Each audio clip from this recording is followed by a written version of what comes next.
پتہ ہے بندہ نیک کون ہوتا ہے؟ جس کی تنہائی نیک ہوتی ہے، جو اکیلے میں نیک ہوتا ہے۔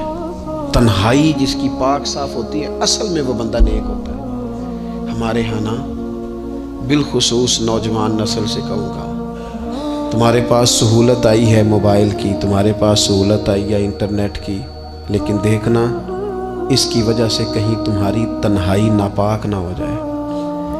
دیکھنا اس کی وجہ سے کہیں تمہارا وہ اکیلے میں جو تمہارا رب رسول سے رشتہ جڑنا چاہیے تھا، سجدے کا نور ہونا چاہیے تھا، اچھی منصوبہ بندی کرنی چاہیے تھی، وہ میلا کچیلا نہ ہو جائے۔ تنہائی جس بندے کی پاک ہوتی ہے وہ نیک ہوتا ہے۔ محفل میں تو ساری اچھی باتیں کرتے ہیں، محفل میں تو سارے لوگ ہی نیک ہوتے ہیں۔ یہ صحیح بخاری میں حدیث ہے، نبی اکرم صلی اللہ تعالیٰ علیہ وسلم نے فرمایا، میں اپنی امت کے کچھ ایسے لوگوں کو جانتا ہوں جو قیامت کے دن تہامہ پہاڑ کے برابر نیکیاں لے کے آئیں گے۔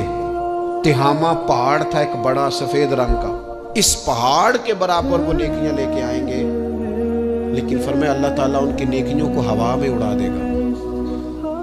حضرت ثوبان رضی اللہ تعالیٰ عنہ نے عرض کی، یا رسول اللہ صلی اللہ تعالیٰ علیہ وسلم ہمیں یہ معاملہ کھول کر بیان کر دیں۔ حضور علیہ السلام فرمانے لگے، وہ راتوں کو عبادت بھی کرتے ہیں، اللہ کی بارگاہ میں بھی حاضر ہوتے ہیں، لیکن فرمایا ان لوگوں کا مسئلہ یہ ہے، ان کا نقصان یہ ہے، گھاٹا اور خسارہ یہ ہے کہ جب وہ اکیلے ہوتے ہیں تو رب کی حرمتوں کو پامال کرتے ہیں، دین کی حدوں کو توڑتے ہیں، تنہائیوں میں رب کی نافرمانی کرتے ہیں۔ نتیجہ کیا نکلتا ہے کہ وہ جو لوگوں کے بیچ نیکیاں کی ہوتی ہیں، نمازیں پڑھی ہوتی ہیں، عبادتیں کی ہوتی ہیں، صدقات کی ہوتے ہیں، وہ بھی ضائع ہو جاتے ہیں۔